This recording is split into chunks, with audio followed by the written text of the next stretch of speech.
Good morning class. आज हम लोग क्लास 4 का कंप्यूटर का चैप्टर नंबर 1 पढ़ेंगे, जो कि हमारा है Ira's and classification of computer. तो इसमें हम लोग क्या क्या देखेंगे? इसमें हम लोग देखेंगे कि जो भी कंप्यूटर की फील्ड में या कंप्यूटिंग की फील्ड में, मीन्स कैलकुलेशंस की फील्ड में जो भी इन्वेंशंस हुए हैं, आज हम उनको देखेंगे। कंप्यूटर के टर्म्स में जो भी टेक्नोलॉजिकल चेंजेस आए हैं, चाहे हार्डवेयर की बात है, सॉफ्टवेयर की बात हो, वो इस चैप्टर में देखेंगे। और किस किस टाइप के कंप्यूटर होते हैं, यानी कि डिफरेंट कैटेगरीज ऑफ कंप्यूटर, आज वो हम सब चैप्टर में देखेंगे। तो इसमें दो बच्चे बात कर रहे हैं, तो इसमें से एक बच्चा बोलता है कि do you know in past a computer was such a big machine that it required space equal to room. We couldn't use computer for personal use. Means तुम्हें पता है कि पहले टाइम पे, पुराने टाइम में कंप्यूटर जो था वो इतना बड़ा होता था, इतनी बड़ी मशीन होती थी कि वो एक रूम का स्पेस पूरा ऑक्यूपाई कर लेता, एक कमरे के बराबर वो एक स्पेस ऑक्यूपाई करता था, और हम उसे पर्सनल यूज की तरह, उसे पर्सनल कंप्यूटर की तरह यूज नहीं कर सकते, उसे हम अपने पर्सनल काम के लिए यूज करते हैं। Then how this bulky machine converted into SIM card of present generation? ये दूसरा बच्चा पूछता है कि कैसे फिर ये इतनी बड़ी मशीन इतने से छोटे सिम कार्ड जैसे उसमें कन्वर्ट हो गई है आज की तारीख में, प्रेजेंट जनरेशन। उसमें बच्चा रिप्लाई करता है कि this is just because of the ever changing technological. ये सब इसलिए पॉसिबल हो पाया है क्योंकि हर समय समय पे जो भी टाइम के अकॉर्डिंग जो हमारा वर्ल्ड है, उसमें जो भी टेक्नोलॉजी में चेंजेस आते हैं उसकी वजह से। फिर वो ये कहता है कि would you like to know about the eras of computer evolution? तो क्या तुम कंप्यूटर एवोल्यूशन की जो डिफरेंट डिफरेंट एराज है, एरा का मतलब क्या होता है? हमारा युग, मीन्स जो भी टाइम पीरियड, एक टाइम पीरियड के अकॉर्डिंग जो भी उसमें एक चेंज आता है उसको हम एरा बोलते हैं। तो जिसको हिंदी में युग कहते हैं, जैसे हमारे युग होते हैं अलग अलग, जैसे अभी हमारा आपने सुना हुआ कलयुग चल रहा है, कहते हैं भूमि का कलयुग। तो ये एरा जो है वो इसके लिए होता है। तो कंप्यूटर के टर्म्स में आज हम लोग इसमें देखेंगे कि कंप्यूटर के क्या क्या एरा होते हैं। As we have seen that since its inception, computer has evolved a lot, especially in the last couple of years. तो क्या बोल रहा है कि इंसेप्शन का मतलब होता है आपका आरंभ, यानी कि शुरुआत। तो कंप्यूटर की जो शुरुआत है उसमें कई सारी इवोल्यूशंस हुए हैं। इवोल्यूशन का मतलब क्या होता है? ग्रोथ। तो बहुत ज्यादा चेंजेस आए हैं उसमें, और स्पेशली कब से, मतलब कि आपके कई सालों से। डिकेड्स मींस आपका होता है 10 साल। एक डिकेड का मतलब होता है आपके 10 इयर्स। कपल ऑफ डिकेड्स मतलब कई सारे डिकेड। कई सारे डिकेड्स में कंप्यूटर की जो शुरुआत हुई है उसमें धीरे धीरे करके चेंजेस आए, एवोल्यूशन हुआ है। As we seen that since its inception, computer has evolved a lot, especially in the last couple of decades. तो लास्ट जो कपल ऑफ डिकेड्स हुई है आखिरी के, उसमें काफी मेंशन हुआ है the old adages, necessity is the mother of invention. Adages का मतलब क्या होता है? एडेज का मतलब होता है कहावत। तो पुरानी कहावत जो है कि इसमें necessity is the mother of invention, यानी आपकी आवश्यकता ही आविष्कार की जननी इस मदर है। तो ये सही है किस सेंटेंस में? कंप्यूटर के सेंस में। Holds true for computer also because computers were invented as a result of man's search for fast, accurate and reliable calculating device. तो ये जो एक कहावत है ये बिल्कुल सही सेट होती है कंप्यूटर के टर्म में, क्योंकि कंप्यूटर जो इसलिए इन्वेंट किए गए थे क्योंकि हमको, यानी मैन को सर्च थी, जरूरत थी किसकी? फास्ट, एक्यूरेट और रिलायबल कैलकुलेटिंग डिवाइसेस। जैसे जैसे उसमें हमारे ह्यूमन की जो लाइफ थी उसमें जैसे जैसे एवोल्यूशन होता जा रहा था, वैसे वैसे उसको डिफरेंट डिफरेंट कैलकुलेशंस की भी जरूरत पड़ रही थी।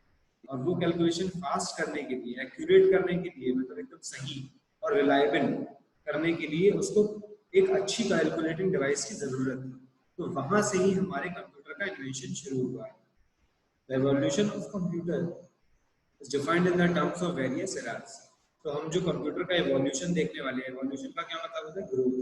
यानी कंप्यूटर जो धीरे धीरे समय समय पर जो डेवलपमेंट हुआ, उसमें ग्रोथ हुई है, उसको हम डिफरेंट एरा में देखते हैं। एरा मीन्स युग में, यानी कि एक मैनुअल एरा है और दूसरा हमारा हम पढ़ेंगे एक आपका electronic era.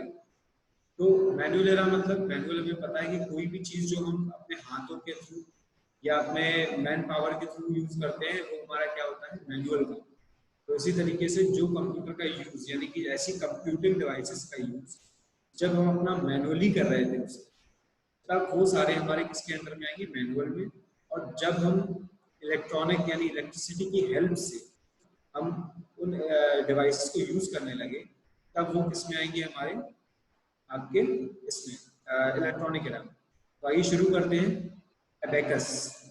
Abacus was invented around 600 BC by Chinese and Egyptian. Abacus एक ऐसा आपकी डिवाइस थी, इस डिवाइस के हम इसको बोलेंगे कि आपका एक ऐसा एपरेटस टाइप का था ये, जिसको चाइनीज और इजिप्ट के लोगों ने इसको इन्वेंट किया था। चाइना और इजिप्ट के लोगों ने कब किया था, 600 BC के अराउंड। इसमें क्या था, numbers on an abacus are represented by position of beads on rack. तो इसमें हम नंबर्स कैसे कैलकुलेट करते थे, जो भी इन बीट्स की, जो आपको दिख रही है ये बीट्स, इन बीट्स की पोजीशन से इसको हम सरकाते थे, शिफ्ट करते थे इधर उधर, और जितना भी हम इसको शिफ्ट करते थे उतना हम एक साइड कैलकुलेट कर लेते थे। और कह रहा है calculations are done only by moving these beads on the rack. तो जैसे भी हमें कैलकुलेशन करनी होती थी, हम इन बीट्स को सरका कर उनको कैलकुलेट कर लेते थे। जैसे इसको अभी आपको इसमें अच्छे से नहीं समझ में आ रहा होगा, नहीं शो हो रहा होगा, तो इसको मैं आपको एक इमेजेस मैंने इसके लिए आप लोगों के लिए डाउनलोड किए, तो आप लोग उसमें देख लेते हैं। तो देखिए ये होता है एबेकस। एबेकस में देखिए कि ये जो बॉल्स होती हैं आपकी, ये पर्टिकुलर बॉल्स में हम नंबर्स डिसाइड करते हैं 1 to 9, जैसे 1 2, इस तरीके से जो भी हम नंबर्स डिसाइड करने के बाद पर्टिकुलर बॉल को जब मूव करते हैं, तो उससे हमें ये पता चलता है कि टोटल हमने कितना कैलकुलेशन कर लिया है, कि कितना हम मतलब बॉल्स को शिफ्ट करने से हमें पता चल जाता है कि जो भी हमारी कैलकुलेशन उसको करते हैं। तो ये हमारा एबेकस होता है। और ये आज की तारीख में ये हमारा पहला कंप्यूटर कंसीडर किया जाता है। It is considered to be the first computer and is still being used in eastern countries. और अभी भी ये ईस्ट की कंट्रीज में यूज होता है। फिर इसके बाद the abacus is still in use in many countries like China, Japan and Russia. ये अभी भी चाइना, जापान और रशिया में यूज होता है आपका एबेकस। फिर हमारा आया नेपियर बोन्स। नेपियर बोन्स क्या होते हैं? Another manual calculating device to speed up the multiplication process was John Napier's bone or cardboard multiplication calculator developed by a Scottish man named आपका जॉन नेपियर। तो क्या था कि एक हमारे पास फिर इसके बाद एबेकस के बाद, ये तो हम एडिंग और उसके लिए यूज कर रहे थे कैलकुलेशन के लिए, बट एक मल्टीप्लिकेशन के लिए स्पेशली एक हमें एक मिला, जिसको हमने बोला नेपियर्स बोन या कार्डबोर्ड मल्टीप्लिकेशन कैलकुलेटर। ये किसने डेवलप किया था? स्कॉटिश मैन, यानी आपके स्कॉटलैंड के एक थे जॉन नेपियर, इन्होंने इसको डेवलप किया था। और इसमें हम करते क्या थे? A complete set of Napier's bone consists of a rods. इसको हमने रॉड बोला है। ये आपको लंबी लंबी जो दिख रही है, ये आपको रॉड्स, इसको रॉड्स बोला है।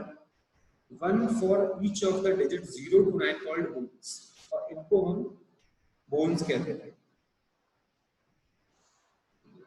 इनको हम बोन्स बोलते थे। और with numbers marked on them, उसमें नंबर्स मार्क होते थे। जैसे आपको ये दिख रहा होगा कि 0 to 1 2 3, इस तरीके से ये आपके क्या है, बोन्स कहते थे, ठीक है। It was designed in the 17th century and they first appeared in print in 1640. ये 17th सेंचुरी में इसको डिजाइन किया गया था, और इसका जो प्रिंट हुआ था, जो फर्स्ट ये प्रिंट हमें दिखा था इसका, वो मिला था 1614 में, 1614 में। तो इसको हम देखते हैं एक बार नेपियर्स बोन कैसा होता है। तो नेपियर्स बोन अगर आप देखें तो ये हमारा नेपियर्स बोन होता है। अगर आप इसको देखें अच्छे से, तो ये देखिए कि जब इसको कैलकुलेट कैसे करते थे, देखिए कुछ नंबर्स लिखे होते थे, और उनमें उन्होंने इस तरीके से बनाया था कि जब भी हम किसी दो नंबर्स का मल्टीप्लाई करेंगे तो हमें उसका सम मिलेगा, उसका प्रोडक्ट मिल जाएगा। जैसे यहाँ पे हम देखें कि 4 into 2, 4 into 2, तो यहाँ पे हमें 8 है, यहाँ पे 8 है। अगर 2 डिजिट का नंबर है, कोई ऐसा मल्टीप्लिकेशन करने पे कोई डबल डिजिट नंबर आ रहा है, तो वहां पे उस तरीके का, जैसे हम 9 का देखें तो 9 0 0, 9 1 9, फिर 9 2 हमारा क्या आ गया, 18 आ गया, 9 3 हमारा 2 into 7 यानी 27 आ गया, 9 3 27। 9 4 36, 9 5 45। इस तरीके से इन्होंने कॉम्बिनेशन, नंबर के कॉम्बिनेशन से ही हमारा एक मल्टीप्लिकेशन के लिए थोड़ा सा इजी करने के लिए इन्होंने इसको बनाया था। इसको बोलते थे नेपियर बोन्स। फिर हमारा आया मैकेनिकल एरा। तो सेकंड, पहला हमारा हो गया ये मैनुअल एरा। मैनुअल एरा के बाद हमारा आया मैकेनिकल एरा। मैकेनिकल एरा वो होता है जिसमें हम मशीन्स का यूज करने लगे।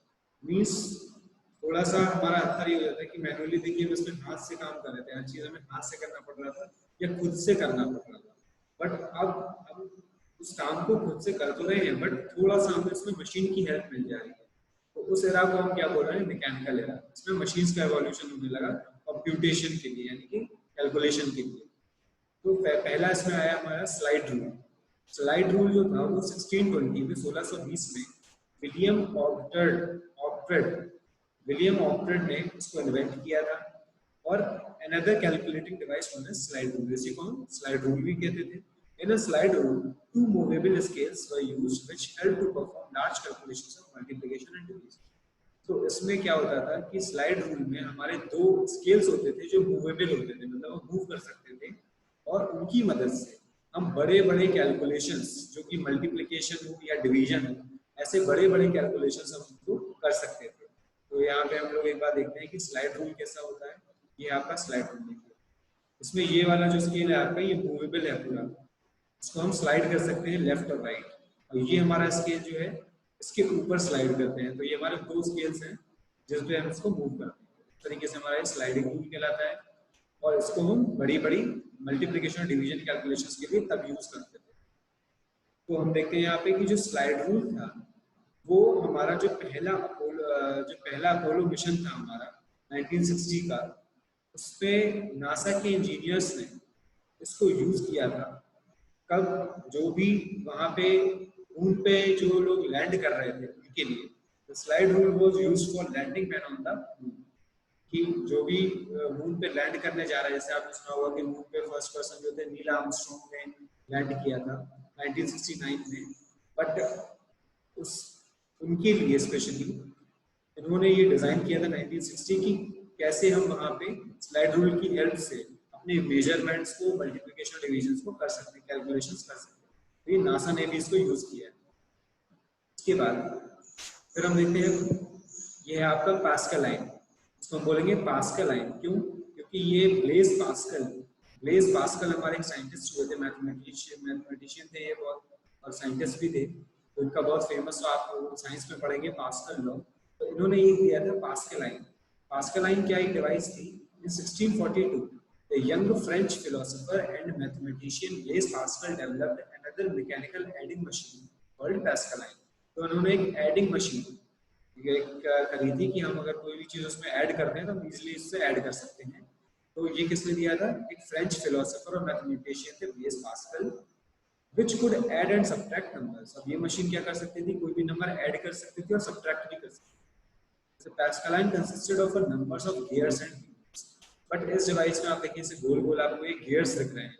इसको भी मैं आपको क्लियरली दिखा देता हूँ, मैंने आपको वीडियोस को डाउनलोड किया हुआ है।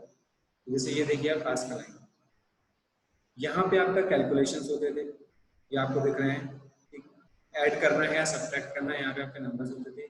ये आपके गियर की हेल्प होती थी, गियर की हेल्प से हम इसे कैलकुलेट करते थे। ये आपको भी दिख रहा है, ये सब मैकेनिकल व्हील्स और गियर्स हैं आपके, ठीक है। तो ये आप देख सकते हैं, ये आपका पास्कल स्केल। तो यहाँ पे ये आपका फ्रेंच में इसमें आपका टेक्स्ट लिखा हुआ था, जो भी चीजें इसमें हम शो करते थे कि पर्टिकुलर क्या है, वो सब्ट्रैक्शन है, एडिशन है, क्या है, सॉल्यूशन है, तो वो फ्रेंच में यहाँ पे आपको दिखा है। ये देखिए फ्रेंच में लिखा हुआ है। तो ये इस तरीके से उन्होंने बनाया था पास्कल लाइन। फिर गियर्स एंड व्हील्स। टूटेड गियर्स और व्हील्स होते क्या है? मैंने बताया आपको, जो व्हील्स होते हैं और गियर्स क्या होते हैं, एक टूथ लगे हुए आपके व्हील होते हैं जो कि एक दूसरे के साथ ड्राइविंग मैकेनिज्म का काम करते हैं, एक दूसरे को चलाने का काम करते हैं। जैसे आपकी जो घड़ी होती है, चाहे वॉल क्लॉक हो या चाहे आपकी रिस्ट आपकी वॉच हो, इन सब में छोटे छोटे आपके गियर्स लगे होते हैं। गियर की हेल्प से आपकी सुई जो होती है वो आपकी चलती है। फिर इसी तरीके से इन्होंने भी गियर्स और व्हील का इसमें यूज किया। फिर हम देखते हैं लीबनिज कैलकुलेटर। लीबनिज कैलकुलेटर क्या था? Later in the year 1671 Baron Gottfried Wilhelm von Leibniz, इनका पूरा नाम था तो इसलिए शॉर्ट में काफी बड़ा नाम था इसलिए इन्होंने लिबनीज बोला है। तो Baron Gottfried Wilhelm von Leibniz of Germany developed a similar mechanical calculator that could also perform multiplication and division. इन्होंने भी बिल्कुल इनकी तरीके से व्हील्स और गियर की तरीके की हेल्प से इन्होंने एक मल्टीप्लिकेशन और डिवीजन डिवाइस बनाई। इन्होंने क्या बनाया था, एडिशन और सब्ट्रैक्शन के लिए बनाया था पास्कल लाइन, और इन्होंने मैकेनिकल कैलकुलेटर किसके लिए बनाया, हमारा मल्टीप्लिकेशन और डिवीजन के लिए। ठीक है, फिर इसके बाद इसको भी हम देख लेते हैं लीबनिज कैलकुलेटर कैसा दिखता था हमारा। तो लीबनिज कैलकुलेटर जो होता था हमारा कुछ इस तरीके से दिखता था, ये आपको दिख रहा है, ये हमारा लीबनिज कैलकुलेटर। इसके बाद फिर हमारा आता है जैक्वार्ड्स लूप। जैक्वार्ड लूप क्या था, in early 19th century Frenchman Joseph jacquard invented a loop that used punch cards to automatically control the manufacturing of patterned cloth. Means Jacquard's loop जो था हमारा, इसमें एक ये फ्रेंच मैन थे जोसेफ जैकार्ड, इन्होंने क्या किया, इस लूप को इन्वेंट किया था। लूप बेसिकली हम कहते हैं जो हमारी छपाई की मशीन होती है, प्रिंटिंग मशीन, स्पेशली क्लोथ के लिए हम लोग कहते हैं हैंड लूप। हैंड लूप वाले को मतलब हाथ से जितने छपाई होती है उसको हैंड लूप कहते हैं, और जो हमारा ये मशीन के थ्रू होती है तो उसको भी हम लूप कहते हैं। तो उन्होंने यूज किया था पंच कार्ड के तौर पे कि जो भी हमें कपड़े पे एक पैटर्न हमें फिक्स करना है ऑटोमेटिकली, वो उस पर पंच करता जाता था पंच कार्ड के थ्रू, तो वो हमारा क्लोथ पे पैटर्न मिलते चला था, तो डिजाइन हमें कपड़े पे वो मिलती चली जाती थी। तो ये इन्होंने जैकार्ड मूवमेंट किया था। इसके बाद फिर आए चार्ल्स बेबेज, ये बहुत ज्यादा इंपॉर्टेंट है, चार्ल्स बेबेज, ये नाम याद रखिएगा, Charles Babbage, a mathematics professor at Cambridge University। ये कैम्ब्रिज यूनिवर्सिटी में मैथमेटिक्स के प्रोफेसर थे, और उन्होंने 1822 में 1822 में एक डिजाइन किया था डिफरेंस इंजन। इन्होंने एक डिफरेंस इंजन डिजाइन किया था जो कि कैपेबल था, which was capable of performing automatic multi-step calculation। Means वो ऐसा कैपेबल था कि अगर आप किसी लंबा सा कैलकुलेशन हो जिसमें एडिशन भी हो, सब्ट्रैक्शन भी हो, मल्टीप्लिकेशन भी हो, डिवीजन भी हो, तो वो सारे ऐसे मल्टी स्टेप कैलकुलेशंस को खुद कर सकता था, ऑटोमेटिकली कर सकता था, तो ये करने के लिए सक्षम था, तो उसको बोलते थे डिफरेंस इंजन। फिर 1842 में इन द ईयर 1842 इन्होंने चार्ल्स बेबेज ने एक मैकेनिकल कंप्यूटर डिजाइन किया जो कि which could perform arithmetic functions at an average speed of 60 additions per minute। फिर उन्होंने किस तरीके का मैकेनिकल डिजाइन कंप्यूटर डिजाइन किया जो कि आपका अर्थमेटिक फंक्शंस को कर सकता था, परफॉर्म कर सकता था, किस स्पीड से कि 60 एडिशंस पर मिनट। उसमें मतलब अगर 60 आपके स्टेप्स हैं तो वो भी आपका 1 मिनट में कंप्लीट कर सकता है, कैलकुलेशन को आपका कैलकुलेट कर सकता है। It was named analytical engine. इसको क्या बोला इन्होंने, एनालिटिकल इंजन। तो यानी कि इन्होंने दो चीजें दी, डिफरेंस इंजन दिया, फिर इन्होंने उसके बाद में जब उसकी और ज्यादा उसकी स्पीड बढ़ाई और उसको इम्प्रूव कर दिया तो उन्होंने एनालिटिकल इंजन कहा। This engine form the basis of modern day computer and hence Charles Babbage is called father of modern digital computer. तो ये जो इंजन था आपका एनालिटिकल इंजन, ये हमारा कहलाता है बेस। किस चीज का, जो भी हम कंप्यूटर आज देख रहे हैं, आज यूज कर रहे हैं, उसका बेस हमारा है एनालिटिकल इंजन। यहीं से उसका एवोल्यूशन शुरू हुआ, धीरे धीरे धीरे धीरे टाइम टू टाइम ये हमारी चीजें शॉर्ट होते गई, साइज इनके छोटे होते गए, बट स्टार्टिंग कहाँ से थी, इसी इनके एनालिटिकल इंजन से, चार्ल्स बेबेज के। इसी वजह से चार्ल्स बेबेज को हम क्या बोलते हैं, father of modern digital computers. इसके बाद हमारा आता है टैबुलेटिंग मशीन। टैबुलेटिंग मशीन क्या थी, in the late 19th century a young American statistician Herman Hollerith invented a punch card tabulating machine for processing for the census data। he is also a co-founder of the IBM। तो tabulating machine जो थी हमारी, ये 19th century में, 19वीं शताब्दी में आपकी एक अमेरिकन स्टैटिस्टिशियन थे। मींस जो भी हम लोग ऐसे व्यक्ति जो स्टैटिक्स पढ़ते हैं या डेटा के थ्रू स्टैटिक्स से कैलकुलेट करते हैं कोई भी डेटा, उनको हम स्टैटिस्टिशियन बोलते हैं। ठीक है, स्टैटिस्टिशियन। और ये इनका नाम क्या था, हरमन होलरेथ। इन्होंने एक punch card tabulating machine invent करी जो कि सेंसस डाटा को प्रोसेस करती थी। सेंसस डाटा मीन्स जनगणना, यानी कि जैसे हम क्या अभी आपकी जनगणना होती है ना कि भारत में हमारी आबादी क्या है, पॉपुलेशन क्या है, तो उन सब के लिए इन्होंने ये मशीन बनाई थी, टैबुलेटिंग डिवाइस। इन्हीं को हरमन मोडेरेट को ही हम को फाउंडर कहते हैं आईबीएम कंपनी का। जो आईबीएम है हमारी, आईबीएम कंपनी का, इसको हम बोलते हैं, इनको हम हरमन मोडेरेट को को फाउंडर कहते हैं आईबीएम का। फिर lady ADA loveless, Lady A.D.A. Lovelace, known as the first computer programmer and a friend of Babbage, wrote the first sequence of instructions from various tasks for the proposed analytical engine.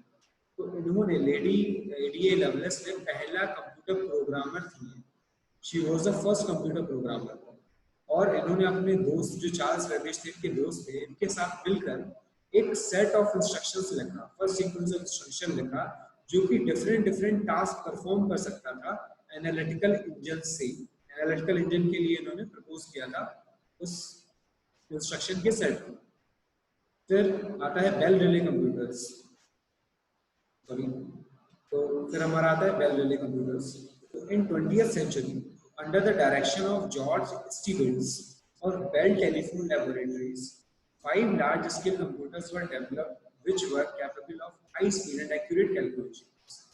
तो 20th century में, यानी 20वीं शताब्दी में आपका एक George Stevens करके थे, आपके ये भी एक साइंटिस्ट थे, तो इन्होंने बेल टेलीफोन लैबोरेटरीज में 5 लार्ज कंप्यूटर्स डेवलप किए, और जो कि किस चीज के कैपेबल थे, के अंदर कैपेबिलिटी थी हाई स्पीड और एक्यूरेट कैलकुलेशन, कि मतलब वो बहुत तेजी में और एक्यूरेट कैलकुलेशन कर सकते हैं। These used electrotechnical relays and were called Bell relay computers. तो यहाँ से इन्होंने क्या किया, इसमें किसका यूज किया, इलेक्ट्रोटेक्निकल रिलेज का। रिले बेसिकली क्या होती है, रिले आप देखेंगे कि जब भी कोई चीज ऑटोमेटिकली कहीं भी कट होती है, अगर हमें कोई चीज कट करना है, सपोज करिए अगर हमारे घर में वोल्टेज आ रहा है, जो आप स्टेबलाइजर देखते हैं, स्टेबलाइजर, तो स्टेबलाइजर में आपका क्या होता है कि जब आपका मैक्सिमम वोल्टेज पहुंच जाता है तो जो आपका ऑटोमेटिकली कट हो जाता है, जब हाई वोल्टेज पे जो ऑटोमेटिकली आपकी लाइट को वो कट करके नॉर्मल वोल्टेज देता है, तो वहां पे आपकी फंक्शन करती है रिले। मींस रिले का काम होता है किसी भी चीज को कट कर देना। तो इन रिले, इलेक्ट्रोटेक्निकल रिलेज की मदद से इन्होंने बेल टेलीफोन लैबोरेटरीज में इन 5 बड़े बड़े कंप्यूटर्स को बनाया, जो कि कैपेबल थे हाई स्पीड एक्यूरेट कैलकुलेशन को। इस वजह से इसका नाम पड़ा बेल रिले कंप्यूटर्स। फिर हमारा आया मार्क 1। मार्क 1 क्या था? The Mark I computer, the world's first general purpose mechanical digital computer, was developed by Howard H. Aiken, a professor of physics at Harvard University, in collaboration with IBM. तो IBM के साथ मिलकर Harvard university के physics के professor थे Howard H Eakin, इन्होंने एक mechanical digital computer बनाया जिसका नाम था मार्क 1। ये आपका क्या था, world first mechanical digital computer. और उसकी जो डिजाइन थी वो किस पे बेस्ड थी? Its design was based on the technique already developed for the punch card machine. इसकी जो डिजाइन थी वो किस पे बेस्ड थी? पंच कार्ड मशीन पे, जो कि पहले ही डेवलप हो चुकी थी। This machine was also known as automatic sequence controlled calculator, automatic sequence controlled calculator, and may be regarded as the first realization of Babbage's analytical engine. इसको हम बेसिकली Babbage एनालिटिकल इंजन का realisation कहते हैं, first realisation. तो इसको हम एक बार देखते हैं कि मार्क 1 कैसा दिखता था। तो जो हम लोग इस चैप्टर में शुरू में बताया गया था कि कंप्यूटर्स जो शुरू में थे वो इतने बड़े बड़े थे कि वो एक पूरे रूम का स्पेस का ऑक्यूपाई करते थे। देखिए ये आपका आईबीएम के साथ जो आपके फिजिक्स के हार्वर्ड यूनिवर्सिटी के प्रोफेसर थे, उन्होंने मिलकर क्या बनाया था? Automatic sequence controlled calculator. ये देख रहे हैं आप, इस पूरे को बोला गया था मार्क 1। ये आपका पूरा था मार्क 1। तो इसके बाद फिर हम देखते हैं कि the first electronic computer using 45 vacuum tubes.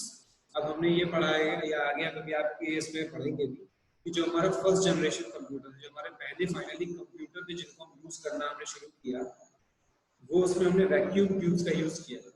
तो वो पहला इलेक्ट्रॉनिक कंप्यूटर जो था हमारा वो इस तरीके का था, जिसमें 45 वैक्यूम ट्यूब्स का यूज किया गया था इंटरनल लॉजिक के लिए, मींस जो भी उसके ऑपरेशन करना है, और कैपेसिटर्स कैपेसिटर्स का भी यूज किया गया था for storage and have the concept of binary system was developed by John Vincent Atanasoff. John Vincent Atanasoff and his assistant Clifford Berry in 1942. तो जॉन विंसेंट एटानासॉफ और उनके असिस्टेंट क्लिफोर्ड बेरी ने मिलकर 1942 में एक कंप्यूटर, जो कि आपका फर्स्ट इलेक्ट्रॉनिक कंप्यूटर था, उसमें उन्होंने 45 वैक्यूम ट्यूब्स का यूज किया। इसके लिए ऑपरेशन परफॉर्म करने के लिए, लॉजिक को परफॉर्म करने के लिए, और अपने कमांड्स को स्टोर करने के लिए या कंप्यूटर की मेमोरी को स्टोर करने के लिए उन्होंने कैपेसिटर्स का यूज किया। This prototype of automatic electronic calculator was known as Atanasoff Berry's computer और ABC, यानी दोनों के नाम पे पड़ा था Atanasoff and Berry कंप्यूटर। इसको इन्होंने ABC कंप्यूटर भी बोला। ये आपका एक ऑटोमेटिक, ये प्रोटोटाइप था किसका, ऑटोमेटिक इलेक्ट्रॉनिक कंप्यूटर का, जो कि कैपेबल था बहुत सारी अलग अलग फंक्शंस को, अलग अलग वेरिएबल्स को, कैलकुलेशंस को हाई डिग्री एक्यूरेसी के साथ परफॉर्म कर रहे हैं। मतलब कि बहुत एक्यूरेसी के साथ, बिना किसी मिस्टेक के ये आपका कैलकुलेशन कर सकता था। और किसमें करता था ये, बाइनरी सिस्टम के फॉर्म में था, यानी 0 और 1 डिजिट के फॉर्म में ये आपका काम करता था। उसको भी देख लेते हैं कि एबीसी कंप्यूटर हमारा कैसा दिखता था। तो फाइनली अब देखिए मार्क 1 के बाद में जो हमारा कंप्यूटर है उसका साइज में कितना अंदर आ गया। पहले का हमारा वो रूम कवर कर रहा था, अब ये देखिए एबीसी कंप्यूटर आया। फिर ऐसे धीरे धीरे धीरे धीरे जो इवोल्यूशन होते चले गए, आज उनका रिजल्ट है कि हमारे हाथ में मोबाइल और लैपटॉप है। तो आप देख सकते हैं कि लोगों की कितनी मेहनत रही है, इसमें कितना दिमाग रहा है, कितने नए नए इन्वेंशन रहे हैं, और शायद उन्होंने अपने पूरा लाइफ इन चीज़ों पे निकाल दी। तो बाकी इस टॉपिक का जो हमारा नेक्स्ट टॉपिक है इलेक्ट्रॉनिक एरा, ये आपका हम सेकंड पार्ट में कवर करेंगे। तो ये आपके यहाँ से हम इसको सेकंड पार्ट में देखेंगे इलेक्ट्रॉनिक एरा। तो आज हम लोगों ने देखा बेसिकली मैनुअल एरा और आपका ये मैकेनिकल एरा। एक चीज यहाँ पे और रहती है, grace hopper. Grace Hopper was the primary programmer in Mark I. She invented the first high-level language called Chromatic, which later developed into COBOL. आज जो आप लोगों ने अभी आप लोग देखेंगे या आप लोगों ने पढ़ा हो शायद आपने कि हाई लेवल लैंग्वेज का एक एग्जांपल है कोबोल। कोबोल हमारी हाई लेवल लैंग्वेज है। तो ये पहले कहलाती थी फ्लूमेटिक, जिसको किसने इन्वेंट किया था, ग्रेस हॉपर ने। ग्रेस हॉपर हमारी कौन थी, जो हम बड़ा सा देख रहे थे मार्क 1 अभी कंप्यूटर, उसमें प्रोग्रामिंग इन्होंने ही करी थी। ग्रेस हॉपर ने ही मार्क 1 में प्रोग्रामिंग करी थी, और इन्होंने first high level language invent करी थी जिसको फ्लोमेटिक कहा था, जो कि बाद में आज की तारीख में कोबोल कहलाती है और हम इसे अभी भी यूज करते हैं। तो फिर नेक्स्ट हम लोग इस चैप्टर को इलेक्ट्रॉनिक एरा से पार्ट सेकंड में देखेंगे। Thank you for watching this video students, I hope समझ में आप लोगों को आया होगा। बाकी आप लोग व्हाट्सएप पर अपनी ऑनलाइन क्लास अटेंड करते रहिए। Thank you so much.